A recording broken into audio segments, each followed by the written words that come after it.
Yeah, let's do it for real. Yeah. So this will be the one, right? This probably is the one that we would use. Okay. Out of all the other ones. So the Beatles. They were a band. Yeah, man. I remember hearing a Beatle once. Yeah. That band made some music. They did some things. Yeah. It's been a while since I've actually thought about them. I feel like I was like hyper focused on them, or like when I was doing I was doing this tribute act for like 3 or 4 years, or trying to get a tribute act on its feet, and we never did. But my life was so Beatles focused that now I barely think about them if I'm not playing their music as often, you know. Yeah, I don't know. They're always a good reference. I feel like, especially when you're practicing music or getting into music, they're always just such good stuff to either learn or just revisit. Yeah, I'm as still a musician. I'll always like want to noodle around with their songs or like I always want to play their songs before most artists if I'm gonna practice music and need something to play, you know. Yeah, they were pretty jazzy, honestly. Dude, they had a lot of cool jazzy shit in the beginning, especially. With using a lot of major seventh chords and just seventh chords in general.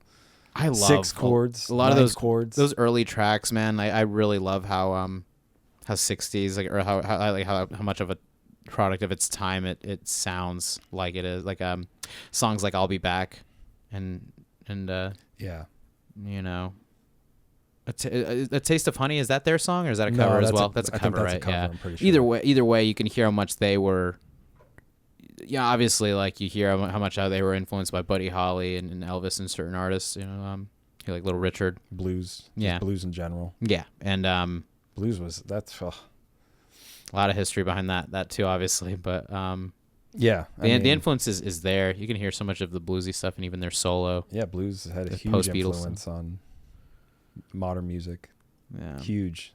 Created rock and roll. And they're one of the few bands where if I'm gonna hear that kind of that music is very, I mean, how much I've listened to and how much classic rock was a descendant of that in a lot of ways. I feel like my ears are kind of numb to a 1-4-5 progression at this point. Any sort of 1-4-5 bluesy thing, it's just kind of in that blues standard kind of thing. Are you saying that you've heard the blues played a couple times in your life? Yeah. So, and it's not, and I don't dislike it. You know what I mean is like when it's used in very intentionally in songwriting for bands like that, or even the Doors used it really well. Like I love when it's used uniquely, because otherwise, maybe that's why I don't listen to Zeppelin as much, is because it is more of that generic blues sound, like a lot of their discography. You know what I mean? It's like, am I going to listen to a band's discography if its majority of that is just kind of that shredding over blues? They definitely did their own thing with it, though. No, 100%. I fuck with Zeppelin too. All I mean is that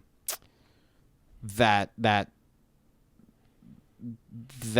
lot of that music can be kind of stuck in time. Like, to me, jazz is kind of stuck in time in a lot of ways, even though I still love it. I still love listening to new jazz and new music but jazz has become such a broad term, exactly. You can, Kenny G, technically some people consider him jazz, others don't. I don't really care. It's just like, does this describe what this artist is doing? I mean, at the end of the day, I feel like everything's just fusion anyway. It's just a little, it's like funk fused with jazz, or rock with jazz. The type of music that I do, I feel like it's just fusion. It all blend. My shit is very genre blending as well. Like the shit I just released is like, genres are all over the place, Yeah. But I love and as far as the Beatles, I love how they used their influence more than most other bands. As far as hearing that influence in there, but it's not stuck in that. They like broke through the ceiling of that as well. Yeah, well, not just musically, we're talking culturally as well. Yeah, like clothes, hairstyles, all that stuff. They literally they had such a huge influence when they came out, and people were just going crazy for them. Yeah, crazy for them. And I get it, because I get excited when I hear their stuff. I really do. Like, just watching old recordings of them, or just, they got they have so many good songs, and they did that in such a short amount of time, Yeah. 7 years, I think it was. They came out with all those albums.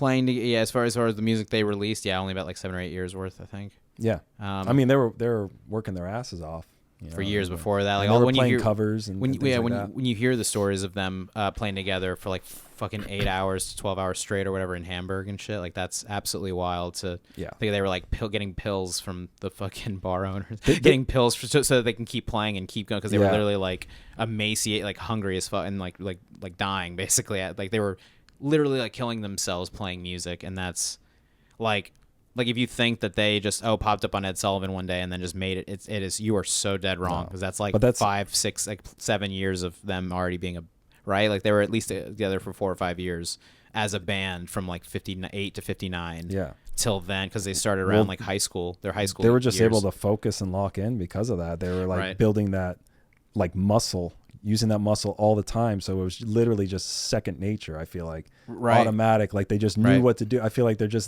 they're writing songs and like just cranking them out, playing together with the same guys. And even before Ringo, John, I know they were playing with Pete Best for a while, but they were playing with the three of there were still John, Paul, and George for a good bit of that. A good bit of those earlier years, where they weren't even playing with any drummer in their earlier year, when it was just them and the guitars. But like you can't deny how important, like it's so important to have chemistry with the people that you're playing with, and they developed that for a while. That's how you do it. Yeah, it's very important, and it also makes sense or justify. Like it you kind of have to like try to sympathize with that a bit, or try to be more understanding of like, yeah, it sucks that they broke up in 1970 or 1969 or 70 or whatever it was, but when you're working, just like Simon and Garfunkel, any of these guys that work together for such a long time since they're young too, it's you not only outgrow each other, but you get tired of feeling like you have to work with the same people. But when you don't have to. But when you got something special like that, there's only, that's such a once in a lifetime thing. When you have something very special, you don't want to let go. Like my instinct is to not let go of that connection and that. But sometimes you have to like move on or whatever, I guess. But you can even hear in all their solo stuff, it sounds like one of the Beatles is in the band, but not all of them.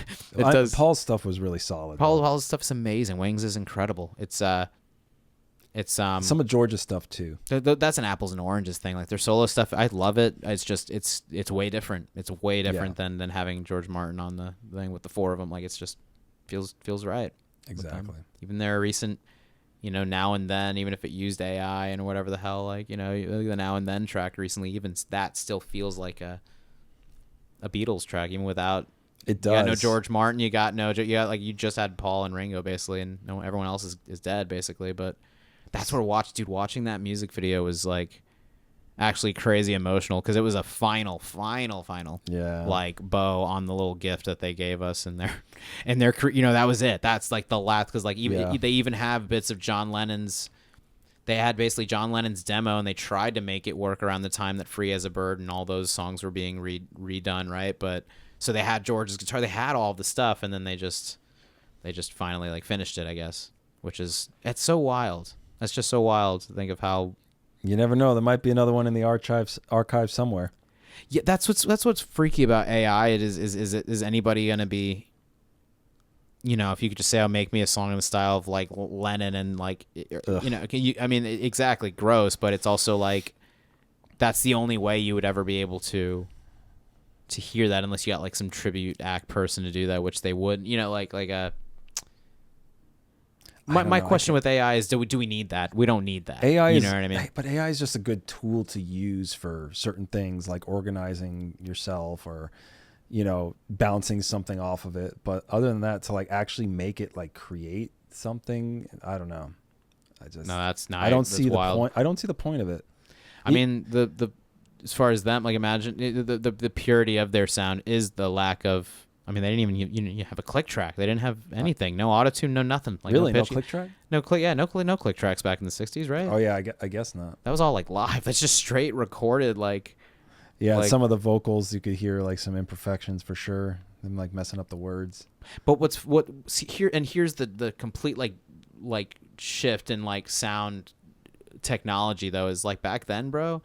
you could like the microphones weren't good enough, like weren't so good that hearing something being off a little bit was a drastic shift in the sound. Yeah. Like when you record like vocals in a studio nowadays, it's like, you know, just from my personal experience there, if you're listening to this and you have like heard like how sensitive audio can be nowadays, it wasn't like that back then. So you could be a little like flat or a little kind of off in the 60s, and it's like the microphone wasn't good enough to pick up all those imperfections. It was recording you, the band, it was the whole beast of it, right? Yeah. And nowadays, like, you can hear those imperfections significantly more. So yeah, but I think that's what makes the music so great too, is the imperfections. They couldn't sit there, you know, doing a bunch of takes. Dude, Lennon's vocal on Your Blues is super raw, like one of his most lovely raw vocals that I've heard of his, because of what you just said, because of that it's like gnarly and off, and even Twist and Shout where he had a cold. And honestly, it's cool. Yeah. It's really cool. Yeah. With that harshness of it. Yeah, the harshness of it, like him like screaming it, kind of trying to scream it. Whatever. That was after they were like they were rehearsing. I think like he had rehearsed it and already was like using his voice, coughing up a lot and being sick, and then had to sing an actual take on top of that. That's pretty impressive. Dude, the shit they did to their bodies is unbelievable, actually. Which makes sense why they it was a sacrifice. They had a sacrifice, and look what they gave us. Look at all that hard work gave us. All that blood, sweat, and tears gave us 7 years of great music. Yeah, that's some of the greatest music. That aspect of musicianship is something that I don't know if people that are not musicians know about that. And like it hurts to play music.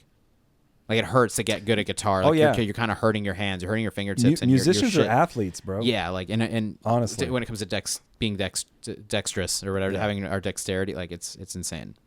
Yeah, all the little small movements, very precise. Which is why we like take it personally if people are like, you know, wanting to sacrifice these, you know, wanting to like, people don't want to do that anymore, so they'd rather just be like computer musicians now, you know. And there's nothing wrong with you're producers, you're not musicians. Even if you're making music like on the computer and even if you know how to play you know how to play keys, you're a musician. But a lot of people that just use the software and they don't really know how to play a lick of music, you know? That's interesting. Yeah, it's just like you're not putting your body through as much. You're putting they put their minds through a lot more. There's so many things with sound engineering that it's way different. Or not to derail too much or whatever. When it comes to Beatles though, yeah, like that perfect mix of like what they had was enough, but it wasn't overkill. Yeah, so they had to keep the recordings themselves are like simplified to an 8-track or whatever the hell. Like, could you imagine them recording that stuff with this technology? It would be way too much. I feel like Lennon would have done way too much with it. He'd be like a Jacob Collier with that shit and just be like overkill. Like he 100%. And George, can you imagine George Harrison with that shit, dude? His shit without it sounds like overkill. Like that's like the only thing with like your brother, like, you know, your brother and I, like whenever he was showing me, like getting me into the Beatles and showed me the difference between All Things Must Pass, the Beatles like Let It Be sessions versus his solo post Beatles version of it. They're they're completely different vibes. But the tech they had was enough. A little went a long way. Yeah. But it gives it character, because it is like we were talking about before. It's like indicative of that time. You can hear that time in the music, you know, that just sounds 60s, you know. Right. But at the same time, it also sounds timeless. Yeah, the older quality of it, like it being an older recording, is something magical about it. Yeah. Because of that. As much as I love like the pure like sound of digital audio now, it's like, and how it's like we can't really go back now because it just sounds digital sounds so fucking good. You know what I mean? Yeah. I mean, you can record analog. So what I mean is you could put some effects on and make it sound older, vintage. But yeah, no, it's like a VHS tape filter versus actually shooting something on VHS, or using a VCR or whatever the hell. Like, yeah, I get it. These are just specifically like artsy vibes are the only differences between like it becomes like an artistic philosophy and conversation with that. But Yeah. But no, they with the I'm curious to know what you think of like, or hear your thoughts on like the think about the marketing that they got too, man. Not only Brian Epstein and like him being just a really solid manager for them, but like look at the way that they present it, like how they got the Beatles haircuts, and it kind of, I remember someone telling me that like years ago, like how goofy it started out as with the fucking haircuts, and the whole shtick of it was like, yeah, they were supposed to be like Bugs or kind of copying that Buddy Holly and the Crickets kind of thing, right? Like so, but the marketing, I mean, the music spoke for itself. Yeah, and they made how many movies? Yeah, like 3. Yeah, like three main ones. They did like the anthology. Yes, Yellow Submarine, right? Help and Hard Day's Night. A Hard Day's Night. Yeah, they're like running away from. Hard Day's Night is in the Criterion Collection, which is very interesting. I still have to see that one. I've only seen Yellow Submarine. Those guys are just such a huge part of history, you know, like huge part. And in music history, you can't ignore them. It's like them and Elvis and Michael Jackson and Stevie Wonder. certain people, just certain people that are always that always come into the conversation. As far as artistic, like they went beyond just music though. That's the thing, is their artistic influence. Like all artists, and all David Bowie or any of those guys. Yeah, like I'm not even a fan of a lot of those other. Not as much of a fan of them as I am with the Beatles, like, but all those standard classic rock bands, like Zeppelin, Stones, and the Who, Elton John. Elton John's great, yeah. Like all these people were just a part of the era where music peaked. Music essentially peaked in the 60s, 60s and 70s, like 100% music. I want to disagree, but I don't know. As far as like how much was coming out, how good it was, and how people were able to actually purchase vinyl records and make money, like music was making money, dude. Like pressing vinyl and physically selling that was at its biggest from the 60s those days, and 70s. man. Yeah, I miss just coming CDs. Yeah. Well, I was even in the day of cassette tapes. I Same. was messing with those. Little bit of. But yeah, man, having the actual physical media. I know we go back to physical media a lot. It's just so cool. Just you have the artwork and everything, and just the act of changing the band out. It's like, all right, now we're in this vibe, instead of just being like, all right, let me just flip through Spotify. When it's all on one device on the phone, it becomes homogenized. Like it's all homogenized through this one thing that you're not really like. There's a lot of beauty to them being separated. Yeah. And as far as when it comes to the Beatles, like talking about variety, man, they are the biggest impact on me as far as why I don't really like want to be bound to any genre. Like that's the only reason is like, Beatles didn't. Every song sounds different. Like they're completely different. Every album sounds completely fucking different. They just I don't know. They were just such pioneers. Yeah. Can't glaze them enough. And if you disagree, you're wrong. What? Sorry. What are some of your, if you had to pick like 2 to 3 all-time favorite tracks, and why, and like I'm curious. I'd love to hear like the very like idiosyncratic, like the in-betweens of like why you like certain tracks. I mean, I always have to put A Day in the Life in that top 3. That's for me too. Yeah. It's just a masterpiece. That's the first one I think of. Like when I think of like the one song that blew my mind that I still enjoy to this day, that is re-listenable, that is an experience. It's like I don't want to say it's their Bohemian Rhapsody, but it's one of those like because it's just peak Beatles. Yeah. I feel like it's A Day in the Life. That variety of it, or that how it's like multiple songs in one is what I mean by that. It's just a perfect blend of John Lennon and Paul McCartney. Completely different song vibes too. That song always gets me. And I just like a lot of their obscure ones, like Being for the Benefit of Mr. Kite. For some reason, I love that one. Yeah, that one is. It's cool that you did that jazz version of it too. Yes, I did a jazz version. It's on my YouTube channel. Plug. That A Day in the Life. There's obviously the orchestral chromatic bill that everyone loves, and there's that. But I think just the way that I just really love that chord progression and melody, man. G to B minor, E minor, and like his his melody in the movie Across the Universe. They don't have an actual full on, like, that movie is a bunch of like Beatles covers, obviously, with a just story taking place in that time period with the songs. And at one point, that song is played but not sung. It's just like one of the characters who plays guitar throughout the movie. It's just him playing the melody on guitar, and it's so lovely. It was like a moment of like, damn, just to the melody itself, like without with you know, when it's stripped down to just that, even just like one instrument playing it. It's really well made. That's how you know it's a great song, is that you could just strip it down to bare bones and it's still awesome. Yeah, Lennon's ability to, which is such an impact on countless songwriters, myself included, obviously, his ability to just make, like, he picked perfect chords with an already really good melody. Like, his melodies were just naturally good, and then his progressions or the chords he would pick with that. Listen, like, look at the chords too. Like, If I Fell, for example, it's fucking genius, absolutely that genius. Intro, with the E flat to D to C to D flat. It's really special. It's so special. And Lennon's mind musically, him and McCartney were like, they're very special. And George, like, and that's not including, you know, they were the core of it for a while, and then it's like George Harrison was very in his own worlds as well. He was like the perfect supporting songwriter in that. And even Ringo's shit, like Ringo's songs and even some of his post Beatles tracks are pretty good. You know? Which one? Well, he sang A Little Help from My Friend, right? Yeah, that was McCartney pretty much wrote that, I think. His main ones are like the ones that he wrote, especially, or I want to say they were like Octopus's Garden. That was like him and George. Yeah.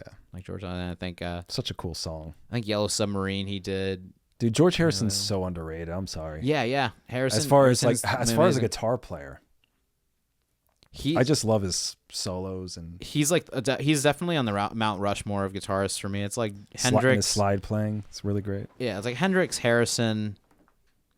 That's tough. That is picking that. I don't know. I would even put Prince up there. I mean, dude, even like Dwayne Allman, bro. Yeah, such a great guitar. Yeah, they're Stevie Ray Vaughan. Guitar at that time, the guitar in the '60s was like insanely, an insanely big deal. All the songs, all the classic rock songs that everyone wants to play, the go-to songs, are from that time, right? Even like "Smoke on the Water" and "Deep," or like "Sunshine of Your Love." It's all '60s. Dude, another great song that I love from the Beatles that probably doesn't get enough love is "Hey Bulldog." Hey Bulldog is such a banger, actually. Such a banger. Yeah, so those are the songs I try to think about. Although I do love, 8 Days a Week and Hard Day's Night and all those. Help's such a good song. I love that song too. I love the way Help is put into media. Like when movies and TV shows use it. Like it's always it's always fitting. Yeah. Like anytime they put it in something, it's in like I think it's in the first Cheaper by the Dozen remake. With the music video is freaking weird. Remember they're like riding some, like they're on something. There's a music video for that one? I don't know if I think so, yeah. They're all like on. When they're on the skis and shit? They're not on skis. They're on like I want to say it's supposed to be like a horse or it's a log. I don't know. Their videos. Oh yeah. You know the one in the studio where it's Ringo has holding like an umbrella. Yeah. Yeah, that's right. And just him like in the back. Yeah. It's them sitting on one like something that's supposed to simulate. I think it was like a thing supposed to be a horse or something. Oh yeah, like or one of those gymnasts. And they're just bouncing up and down like it's this. It's so. And then it starts silly. like snowing out of nowhere. Yeah. I think. The music videos, it's funny how much the music videos, that one stands out a lot, but their music videos were, it was just them kind of like doing stuff and then the camera capturing. Like there was no, the evolution of music videos is a whole other conversation, obviously. Like I love how much that's like changed over the years. Dude, I Am the Walrus. Yeah. That video is cool. That had some sort of visual intention with it, but their early videos, it's just them like Penny Lane. It's just them like just hanging out, or Strawberry Fields. It's like they're just walking around and doing whatever, and filming whatever. You can name so many of their songs, man. Yeah. A lot of their songs are like household, like very like standard songs that everybody knows. With like Hey Jude, Let It Be, and All You Need Is Love. There's just Here Comes the Sun. There's a lot. Ticket Come to Together. Ride. Come Together. Yeah, like even it goes on and on and on. And they're like medium hit. These aren't even their like there's like the five, Hey Jude, Let It Be. There are those that are like everybody knows those songs. Whoop, I'm sorry. Oh, you're activating it. That's not supposed to be on. I'm trying to go this way. Let's go this way. How do we put it back? Oh my god. Oh no. What is happening? Let me see. Yeah, this is not supposed to be on. Oh, you took yeah. So see you see they hear us criticizing their music video and started fucking with our shit. Maybe it can come down like a little bit. Whatever. Either way. Yeah. Sorry, we're having technical difficulties. Nah, it's all good. Like this. I'll speak on their behalf. It's okay. Yeah, maybe a little bit more, like 2 more. Yeah. All right, no more. That's it. You get 2 notches. 2 notches. That's it. That's it. I only have room for 2. If we go down any more, we won't have any room above us. No, Beatles. Yeah, there are the standard. What was I saying? There are the standard Beatles songs that everybody knows, but then there are like the majority of their songs are all like pretty well known, like very well, like very popular songs. Yeah, I worry about the next generation because I have shown some of my students the Beatles, and because it sounds kind of rough because of the technology and it doesn't compare to the cleanness of the digital recording. I mean, us even recording this podcast right now is significantly better than people that were broadcasting this mic is, radio. Way better. Yeah, like.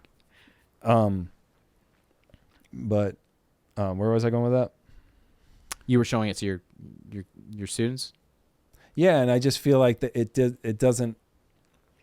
I don't know. They don't get it, you know. But I wonder if that's. I'm not really surprised, and I don't know if I blame them specifically. It's like that's music for Gen Zers or Gen Alpha, like very young kids nowadays. Like music is not as significant, and I want to say that it's because like the music that they grew up with wasn't really as societally or as culturally impactful as what we were listening to when it was.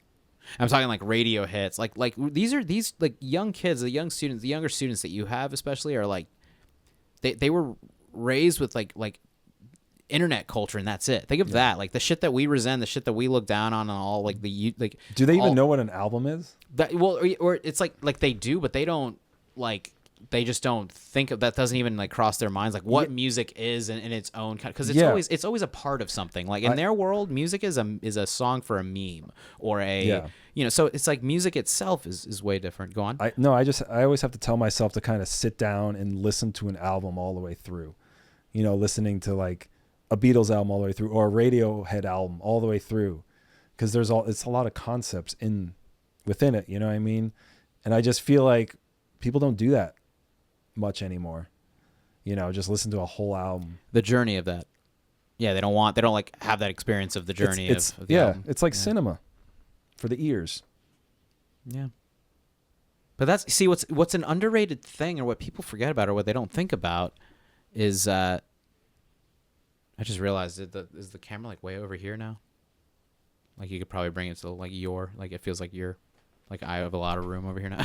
Well, else before I forget my train of thought here, what is an underrated thing while listening to music is like that? Yeah, exactly. My favorite thing is like when I kind of like drift off, and it's like I'm listening to the song, but I'm lost in my thoughts and listening to the song. You know, like I think people think that they're gonna get bored just by like sitting there, like listening to a song, staring at the album artwork, or just like staring at the wall and just like listening to it. But it's like, for me, when I was like that cliche of like, oh, I throw on music and now I'm in a movie and like, you know, head against the window, like, you know, like like how people feel like walking inside the grocery store with Rage Against the Machine blasting. Yeah, you feel like such a badass. Yeah, like it's not. I don't feel like it's not a main character syndrome thing. It's not like I feel like I'm in a movie. It's more so I love how music adds to the mood of like the space that I'm in, and it adds like an energy to like my life that.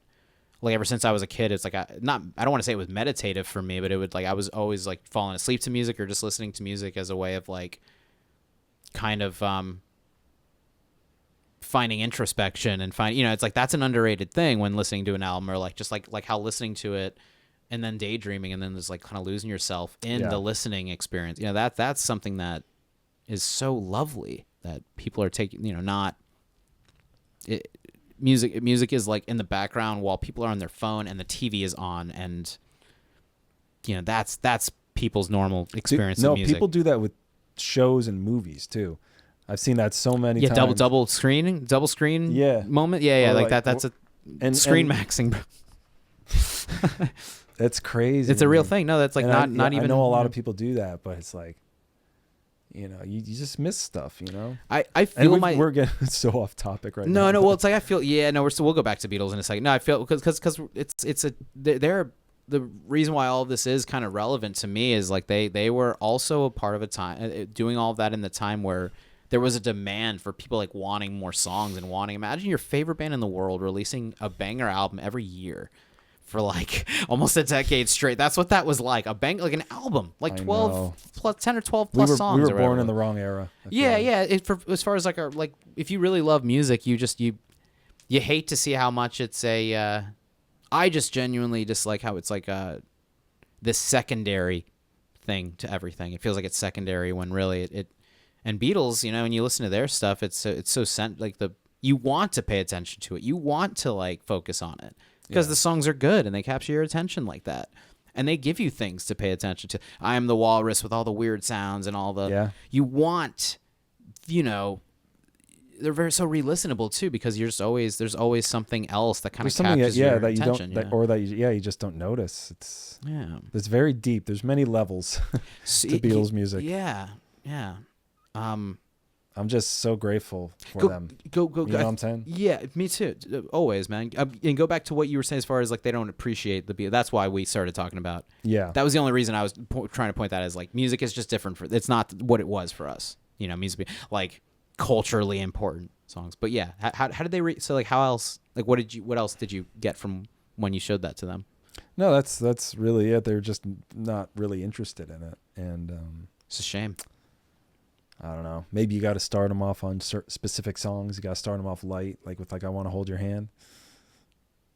Yeah. I don't think so. I don't know. I think it's really your parents, man. I think your parents. Yeah, because there are some students that definitely do listen to the Beatles and others and love them, but that is because of the parents. Yeah, like most parents just don't show their kids music. And my parents like just listen to albums they liked when I was growing up, or showed me stuff like, oh, you have to, like, or friends would show you, other people's parents. You'd go to a friend's house and their parents would show you, wait, you've never listened to this Rush album, whatever the fuck, The Beatles are just so important, no matter whether you like them or not. They're even in, the real book, like with the jazz standards in it. They're even in those books. Yeah.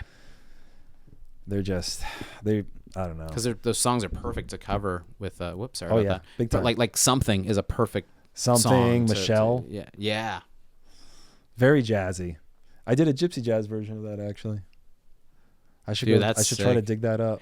I would love to do a cover of Girl with you. Ooh, that's a good one. Girl would be a perfect, if we did it in that kind of jazz, gypsy jazz style, because it's got like that is a good one. It's a lovely, lovely song.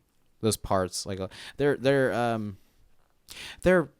ability to make parts is my favorite thing about them. Especially vocal parts. Yeah. That work. Parts that not only work, but they're like your favorite part. Like every part of every song is my favorite part. Yeah. Right? Nowhere Man. Those harmonies? Oh man, those harmonies are really delicious. When it goes to that like F sharp minor to an A minor, that like kind of old school. Yeah. Going to a minor 4 kind of thing or whatever that is. I love that so much. Like again, the way they used those songwriting techniques. Yeah. When I'm 64, that's another great one too. Yeah. That's very jazzy. Once again, gypsy. They're perfect for gypsy jazz too, to cover in gypsy jazz. The Beatles. We could totally do a bunch of those. Like cover some of those in that style. If you're down to do that, if anyone wants to see that, let us know. We got to do some more. We haven't uploaded a music. I know. Clip Maybe we could do one tonight.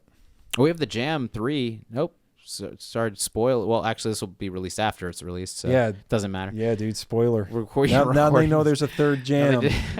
Even though it's God forbid that they know that there's another video coming out.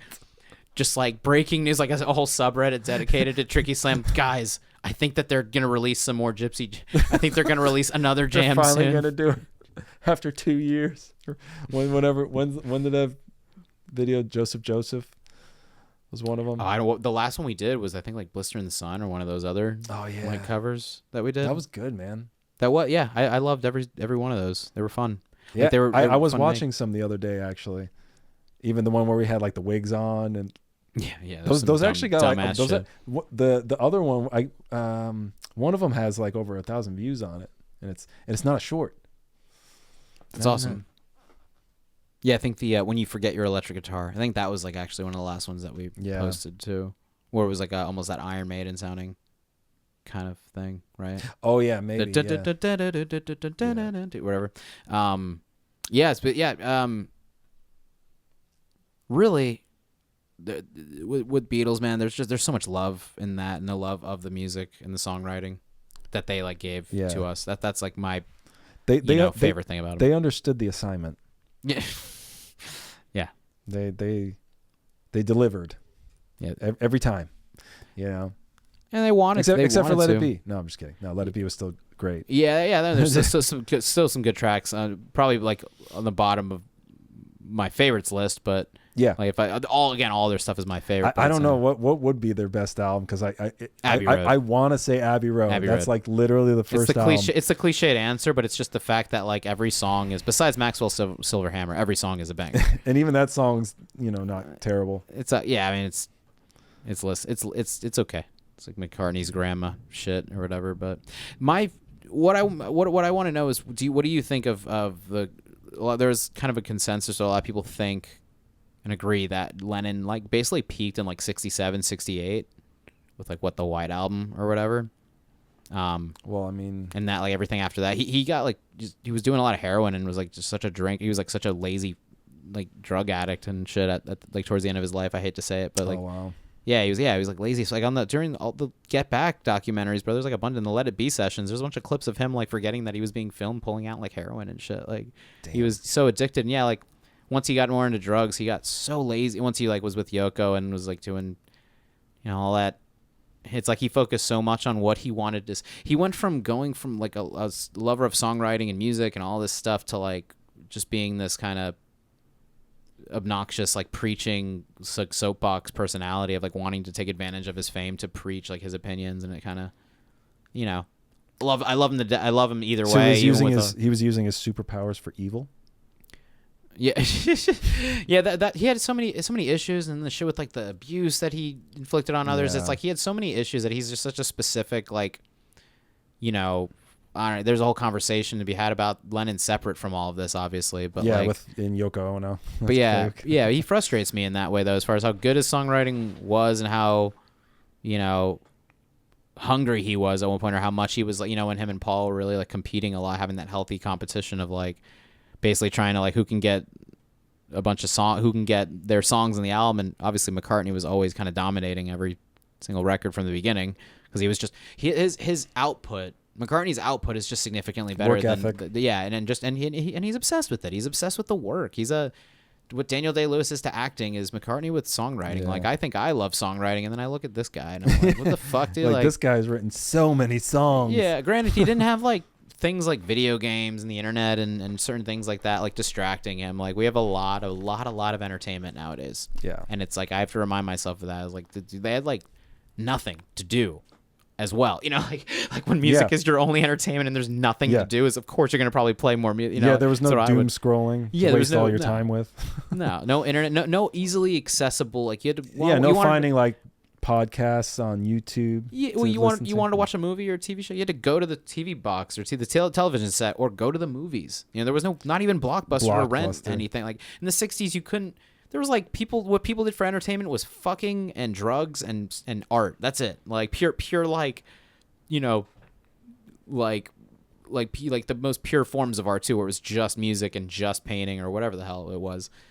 Things were very like singularly stripped down at that time, and very singular. Now everything is like a hybrid of everything, or everything's like what you were saying about genre blending earlier. Like everything kind of blends into all of everything nowadays. Look at us now. like not just musicians. Now we're like trying to be like YouTuber, podcast. Like how much do we fucking do? How much do we have we focused on lighting and visuals and what we're wearing, like what the background, how much of our brains has been dedicated to that as well as music on that's on top of the countless 20,000 hours each of music we've played. You know what I mean? Like, yeah, but the good news is that we already put in that time. Yeah, no, it's like, and I love being. We just got to put in more time. Yeah, I love being into all of it. It's completely different if you have like an entire crew of like everybody dedicated to one.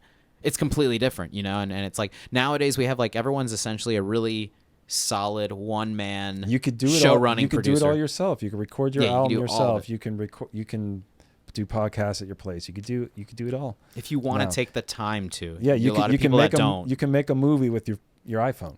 You know, you can. Yeah. Literally. Yeah. You can literally do whatever you want. If you really wanted to. I just watched this movie Tangerine, all shot on an iPhone. Great movie. Like fantastic. So yeah, there's no excuse. I mean, if you want to do something, just do it. If you want to record some music, get some software and some equipment and record. You don't need that much. A little goes a long way. It's just how tools are it's just how tools are implemented, you know, and it's just how like you're approaching things. Electronic music is essentially, in my opinion, electronic music is kind of like dead at this point, or it's just it's like there's so much of it, and that is the most easily accessible. Like just this little MIDI. He's got a little APK MIDI. You get one of those. You could do everything. You can do everything. Yeah. So it's like, but with the fact that like electronic music is so easily accessible and everyone makes it and likes it, you know, you have so many options. Yeah, but it just depends on how you do it, you know. Yeah, I just think it's so oversaturated. So oversaturated compared to people, but even people that play actual instruments and people that are actually musicians is oversaturated too. Everything's kind of oversaturated. You just gotta keep putting it out there. Yeah. Well, the funny thing nowadays is it's like kind of where we're at right now with this channel as well as our own individual channels. Nowadays, it's kind of this organic, slow build. Why is it doing it again? God damn it! It's this organic, slow build nowadays, or you have a viral moment that you just spike up out of nowhere and you're famous overnight. But most people like ourselves, you know, we're not even. What's crazy is I've never felt like a drastic shift in my career as long as I've been doing this, but it does happen, man. Like we do have more fans now than we did yesterday, probably. You know what I mean, or last year or whatever, just with our channel here. It's such a slow process nowadays when it comes to things developing and things kind of moving forward, and really you have to have you just have to have the accessibility and the money nowadays more than anything to do the bigger projects that you want to do. But you don't really need that much though. No, you really don't. Yeah.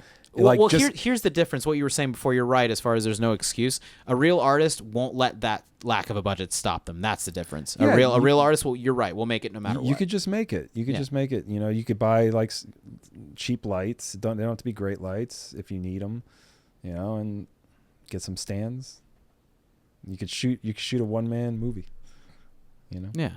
How good will it be? That's another question. But yeah. Or you could do it with two people. You know. Right. Or three. Right. Yeah, you still need people. When it comes down to it, like people always need people. Well, especially for a movie, you need somebody to hold the camera and follow what's going on. Music is the one thing you literally could do everything yourself. Yeah, but still, it's a pain when you're trying to do takes and then you got to worry about hitting record and doing all that. Yeah, that's what you're paying for if you're going to a studio. If you're paying for someone that really knows what they're doing. Yeah. Yeah. But yeah, technology has come a long way. That's why the Beatles have a different respect. The respect that they have amongst most musicians or people in general is that lack of that. Lack of technology, and they still made better music than most people make nowadays. When it's 60 plus years old. Well, I think they had to be creative. Like what was it? John Lennon singing into a fan was it Octopus Garden?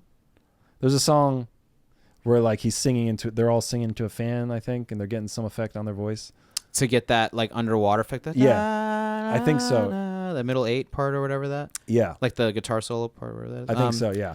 I think you're right. That like revving, or it sounded like I couldn't tell if it was that or if it was like that like the Leslie thing or whatever the hell. But either way, they had to be so creative with how to get these sounds. And now that you can literally just have the cleanest, plugins and make everything sound super clean. You don't have that motivation to try to think outside the box. And I think thinking outside the box is like the path that's, not taken so often. Letting the computer do all the work for you isn't a negative. It's just something is taken away from you as the artist. Something is taken away from you if you are not, if you're not having to be as hands-on with that stuff. That's all that it is like there's something that you're an experience that you are missing out on, and the awareness of that process that you're missing out on, which is you can't pay enough. You can't pay to learn that, or you can't there are certain things that you can only learn by doing, and certain things that you can't get anywhere else. So that's the most important thing, right? Is the doing, and we like to do stuff. That's why we do. That's why we do all of this, or we want to do all. We like to create. We like to make things and put our truth into it. I think is a good way to put it. Like our truth, like being as vulnerable, showing that vulnerability, and that's good art. Beatles showed vulnerability. Yeah. How much is there a need to do that too? Like, do you need to do it? McCartney needs to write songs. Yeah. He's still been making shit. Still recently even. What about Temporary Secretary? Yeah, that shit's awesome. That whole compilation of memes that I saw of it. No, but just the song itself is very off-putting, very unsettling. But it grows on you the more you listen to it. It does. That synth. Remember, I almost kind of got the sound on your synth at your place. That's right. Yeah. Sounds like a lot like it, but it's cool, man. It's cool. I wouldn't, put that on every day, but every once in a while. It's artistic, actually. McCartney can give you that. He can give you that. Maybe I'm amazed. Give you that. Hey Jude, just absolutely perfect, commercial songwriting, and then he can do some weird, I don't want to say avant-garde, but he can do some weird ass shit like that too. So man, how old is Paul? Man, he's 82 or 83 now. Getting up there. Yeah, maybe 83. And Ringo, or 84. How old's Ringo? He's the same age, right? Yeah. Jeez. They're both literally. They're definitely both in their 80s. I don't know which how far, but that's so crazy. It's gonna be I'm gonna be absolutely heartbroken when they both go, and just when all the Beatles are gone. That's it's absolutely because the years just keep going. Knowing man. that Paul's still here is there's still a Beatle. Yeah. And Ringo. Well, one of the main songwriters. We all love Ringo. I love Ringo and what he. But Ringo. McCartney was there involved in the songwriting the entire time. But they needed a guy like Ringo there to kind of just do what was needed. Play, don't overplay. Just play to the song. Just play it. Yeah. Just play. People, any criticism for Ringo Starr is blasphemy. Unwarranted. Absolute blasphemy. You're an idiot. You're actually a dumbass if you think that Ringo's No, he is a good drummer. He's really good. The talent is one thing, but his ability to be a yes man in a band, a good band mate, which goes way further. He's still a good drummer, though. Yeah. Despite what people say. He's playing righty as a lefty. He's a lefty, and he's playing a right. So imagine playing opposite. I don't know if people know that. I didn't know that. Yeah. He's playing a left. Well, you better be right, because then everybody's going to think you're a liar. He's a lefty, but he plays a right-handed.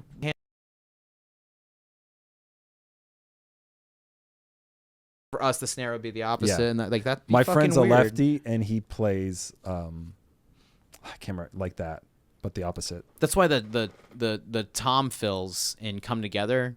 Why most people play them kind of just their own way. The way he actually played it on the track, you can't really do that unless you're playing it opposite. He's doing the hits probably differently because it's the opposite set. Interesting. So that's one of those things where I don't know if people ever, you can't play it because you can't play it the way he played it, kind of thing. Or I don't know if you can. they're like probably the number one band of like people play their songs wrong too. Actually, like a lot of people probably play their songs completely. There are a lot of times where it took me years of playing the song wrong, and be like, oh, it's actually this relative minor chord of that part, like. But they were doing some weird things, like in is it Ticket to Ride, where he's like Paul McCartney plays a D note and it's a G chord, and he's just playing the inversion. You know what I'm talking about? I do. There's also a mistake at the end of Ticket to Ride, but before I get into that, like, I'm trying to think of what you're. Like which part? Yeah. Which part? Yeah, that. Don't know why she's so high. No, not that part. She's got a ticket to ride. Not that one. And then the second one. When it goes up a half step or whatever. Yeah. Like the bass. I think it's there. The bass line is. It's still a right. It's a right note. It's correct, but yeah, it definitely. I feel like he accidentally did it. He's like, oh, that sounds cool. Okay, so the power went out, and we're just gonna try to pick it up. Yeah, well, we did. So we did one already too, and the file got corrupted when the power, like the power messed with the audio, and then it actually stopped. Like the whole thing shut down. But that's not your problem. That's our problem. Nah, yeah, it's just we basically have to, deal with the loss of everything that we said in that second take. Yeah. For eternity. But I don't know. And then some of the other video is just the audio stopped working for some reason. Well, we were talking about Ticket to Ride. We were talking about Ticket to Ride. Their mistakes. And the second inversion that Paul McCartney plays on the bass, the D note that goes over that G chord, I think it is. Yeah. I don't know. I could be wrong about that too, but I think that's what it is. Yeah, and then there's also he plays a B. I think he plays a B flat on accident instead of an A. Yeah. At the end there. When they're, my baby don't care, like that part. But yeah, it's really cool. But yeah, no, they can get away with dissonance. They get away with with all sorts of shit because they were just, because they were cool dudes. Like they were pretty cool, pretty cool with the suits and the ties and the shoes and the hair and the haircut. And then they were like, ooh, do that one song they got that's just like, ooh, do or whatever the fuck, That's Are you sure? a good song right you there. Sure I like that's not that. Billy Joel? Yeah, I like that. No, yeah, no. Okay. The one where they go like, na na na na na na na na. That's some good stuff. Is that Frank Sinatra? Yeah. Sinatra. Anyway, yeah.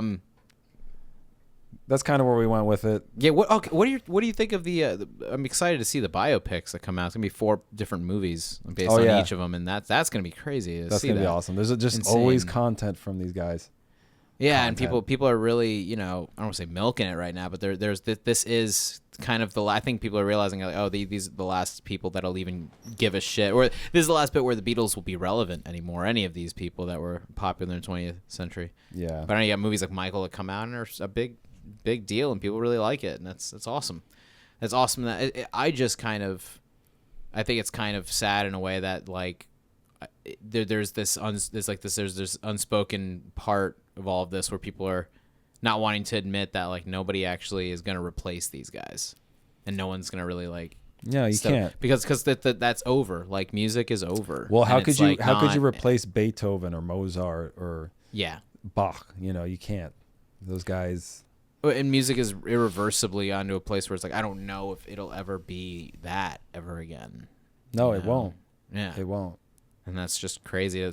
To think that a lot of things that we will talk about with music are big moments in music history. Will it all be in the past? I would hope not. I would hope that you and me together, or whatever people our age, like I would hope that some of us get the opportunities to even get the chance to reach that.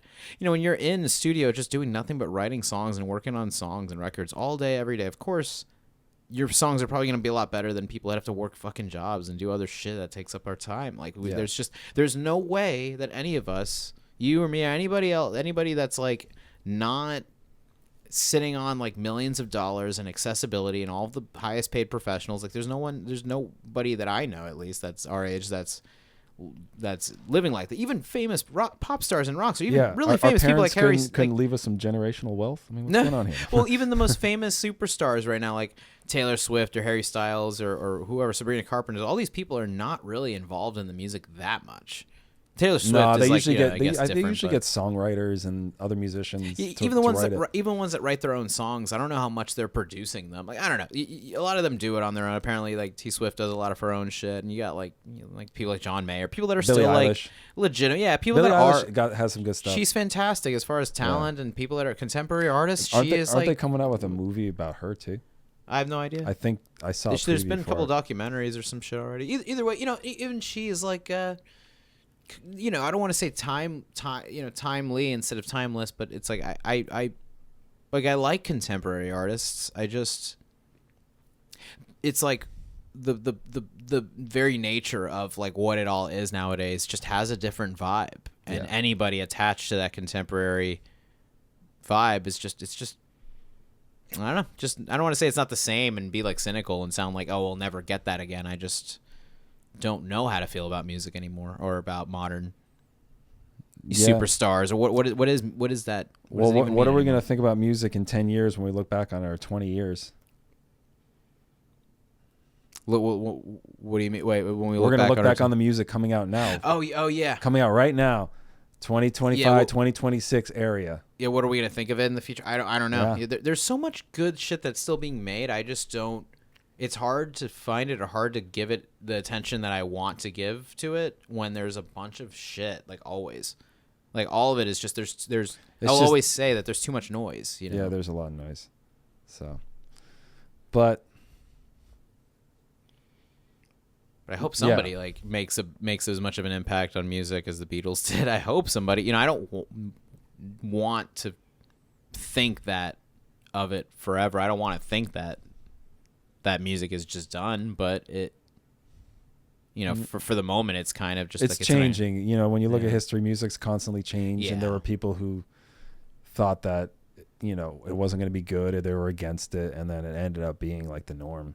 Like Jimi Hendrix playing guitar. Like with distortion like that, or even the Beatles, people were very much like freaking out about it when it first came out, right? Yeah. Or like Elvis being like a white man being sexual as a performer was like not a thing, Yeah. So, they push those boundaries. Yeah, when you're the first to do it, no one else can do it. That's what's funny is these guys were just like they were all firsts, right? Yeah. So. They put that flag there on the moon. Yeah, like that. That's. So what are left? Are there any firsts of something left? Of anything? I think it's just all changing. Industries, not just music. Yeah. I think AI is going to have a big part in this. I don't want to get into it too much, but I think there are some good things about AI. But like I don't know. Like I said before, to sit there and just rely on it completely, like as a crutch, it's detrimental. Always. So always. But that's just my opinion. Yeah. It could be used for good. It could be used as a tool. No, they're objective. There's a clear objective difference. See, that's something that can an AI do that? Can an AI be like that? Like human beings are. They're getting kind of close, kind of. Yeah, but the one thing that separates us from them is that autonomy and that free will to think of things. Even the voices outside of AI now, it seems so much more convincing. Now they're like clearing their throat and doing all these little subtle things to make it so realistic, freaky, man. And then you think you're talking to a person. We're there. We are there, dude. Let's go watch Terminator, bro. No. We should watch Terminator. It's interesting, like the in a span of like 60 years from like Beatles to now, it's nuts to think how togetherness was such a big deal, especially in like times like that where there was Vietnam, there was a lot of like crazy shit happening in the 20th century just in general with both world wars and all sorts of scary shit, that like people were very much about being together and help. And it's like we're still experiencing times that are kind of scary and people aren't having that togetherness, or people are very burnt out because there's nothing but togetherness on social media and the internet. There's nothing but like being interconnected and connected to everything and everyone down to you basically essentially being filmed by CCTV or something everywhere you go. and every single thing you do is most likely like documented. And we're getting a little crazy. We're getting a little off. Yeah, topic, my bad. I just mean like the it's just comparing now. Like it's Yeah. just constantly comparing the technology from then to now. It's just it has exponentially gotten better. Like technology is insane. right. We'll just leave it at that. Right. Right. What I think what I meant with all that was like the fucking like how I don't know, people need each other, and like how different that was in that time with it. Look at all the Beatles songs about love and togetherness, and that's I think that where what I mean with that is like the message of the music and like how important it was to love one another, or try to like be good to, even though there's a lot of crazy shit going on outside of that with George and Eric Clapton and what's her face, Layla? No.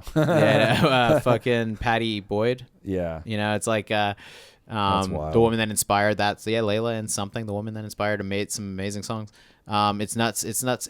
What I mean is, either way, there was like a lot of that attitude, or what music was trying to be, and what music was trying to like, what kind of message was it trying to send? Mm-hmm. Either way, yeah, the Beatles were always trying to send some sort of good message, or some sort of nice feelings. Yeah. All those bands out of the 60s were always trying to promote peace.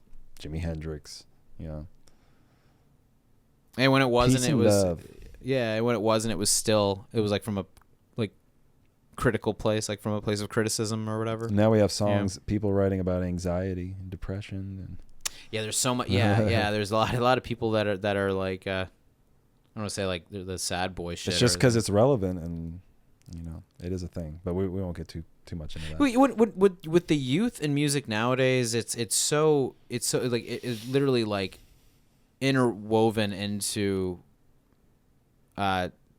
just TikTok videos, and it's an all encompassing thing. Mm-hmm. Is kind of what it feels like nowadays. Yeah. It's not just the song, it's all of it, and it's the vibe. Like nowadays, like the internet is obsessed with vibes. Look at like liminal spaces, or like retro 90s vibe shit that you see pop up with the AI, like where they like show you like, oh, you know, Christmas in the 90s kind of thing, and it's like the POV of it, and it's like an AI thing, like show, like people are obsessed It's with like VHS style. yeah, and why are they obsessed with that, like capturing that vibe, or capturing the way that Nostalgia. felt? Because it's gone forever. Yeah. Like now we have AI trying to bring us back to the thing that we were so quick to move on from, and move to the future. We wanted the future, now we have it, and now we regret it. That's like what I feel with like a lot of this. Is we wanted the future. Yeah, you're right. As far as I don't mean to get off topic too much, but the world has changed. I guess where this does have some relevance to the Beatles still is the world. Look at how much the world has changed since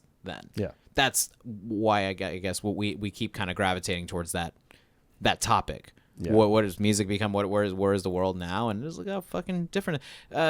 2026, yeah, 60 years ago. What album were they releasing in 66?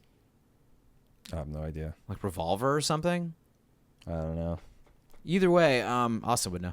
Yeah. Either way, I think that's what kind of shocks me in a lot of ways, is how culture was different. People were significantly different, and the Beatles, along with music history, just along with history in general, and how much of a role they played in the 60s was such a big everybody deal. wanted to be like them. Yeah, like people were. Do your parents have stories like where they were when like Lennon was assassinated and shit? Like I have people, like multiple people I've talked about that. Yeah, I can't remember what my dad's story was, but like their friends were like absolutely crushed as well. Like I don't think my parents were diehard fans, but their like college friends at the time or whatever it was, like their high school friends were like losing their shit. But I think we could probably wrap this thing up. Yeah. Beatles. There's lots to talk about. Lots to talk about. That's for sure. And they'll probably come up in the future. But yeah, we can always discuss it in the comments. Yeah. We probably Hint. we're probably talking more Beatles centered stuff in the other take, but now that like we talked about that take and it got lost, and then we're talking about this one, like this is like a take like an hour or two later. It's like just such a different vibe. You know, it's okay. That's That's what happened, you know. Sometimes things happen. You get not derailed, you get cut off, and then suddenly, the flow. That's an example. The flow is completely like shifted from before and after that cut happened. I'm sure. Yeah, it's fine. But I like talking about this stuff with you, man. Yeah, I like the Beatles. Yep. I like music. Go listen to more Beatles if you haven't already. Yeah. And I guess we'll leave it at that. Paul died in a car crash. There's a guy pretending to be Paul McCartney.